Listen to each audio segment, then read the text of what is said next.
उत्तर प्रदेश के मुरादाबाद से है पूरी खबर, जहां मान्यता प्राप्त संगठनों ने संयुक्त रूप से पूरे देश में हड़ताल का किया आह्वान।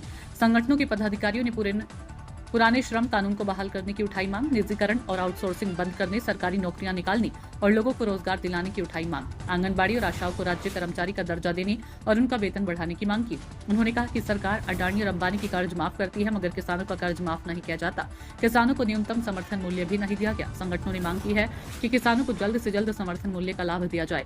संगठनों ने स्कूलों के मर्जर को भी गलत बताया, कहा कि सरकार बच्चों को शिक्षा से वंचित करने का काम कर रही है।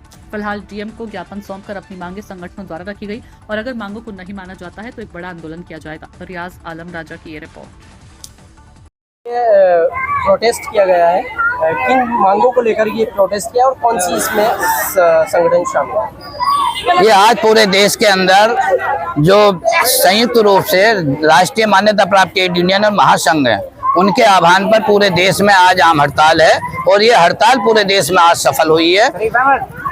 सरकार जो 4 श्रम कानून लेकर के आई है, उनका विरोध किया जा रहा है। जो श्रम कानून है, जो पुराने श्रम कानून है, उनकी बहाली की हम लोग मांग कर रहे हैं और सरकार जो निजीकरण, ठेकेदार प्रथा और ये आउटसोर्सिंग लेकर के आई है, इसका विरोध है। इसको खत्म किया जाए और सरकारी नौकरी लोगों को दी जाए, वैकेंसियां निकाली जाए और जो स्कीम वर्कर्स है, आंगनबाड़ी, आशा है, उनको राज्य कर्मचारी का दर्जा दिया जाए। 26,000 उनको मानदेय जारी किया जाए और इसी तरह से जो किसानों का एनएसपी की मांग थी, न्यूनतम समर्थन मूल्य की, वो सरकार ने आज तक पूरी नहीं की है। तो सरकार उनकी जो मांग सरकार ने पहले कहा था कि हम आपको समर्थन मूल्य देंगे, लेकिन अभी तक नहीं दिया, तो किसानों को समर्थन मूल्य दिया जाए।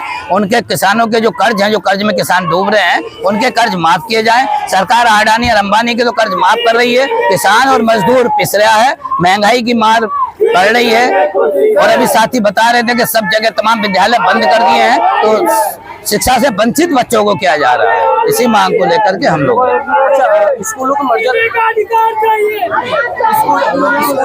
को लेकर भी आपने, हाँ, जो स्कूल हैं उसका हम विरोध कर रहे हैं कि मर्ज ना किया जाए। वो गरीब बच्चों के हाथ की शिक्षा छीन रहे हैं, गरीब मजदूरों के बच्चों को शिक्षा से वंचित करने की ये सरकार की योजना है। इसका हम पुरजोर विरोध करें। कुछ राजनीतिक पार्टियां भी इसके खिलाफ हैं कि मधुशाला खोली जा रही है और स्कूल बंद किए जा रहे हैं। आम राजनीतिक पार्टी नहीं, आम जनता इसका विरोध कर रही है, महिलाएं इसका विरोध कर रही हैं कि मधुशाला तो बढ़ा दी गई हैं और जो स्कूल है उनको बंद किया जा रहा है। ये कौन सी नीति है सरकार की?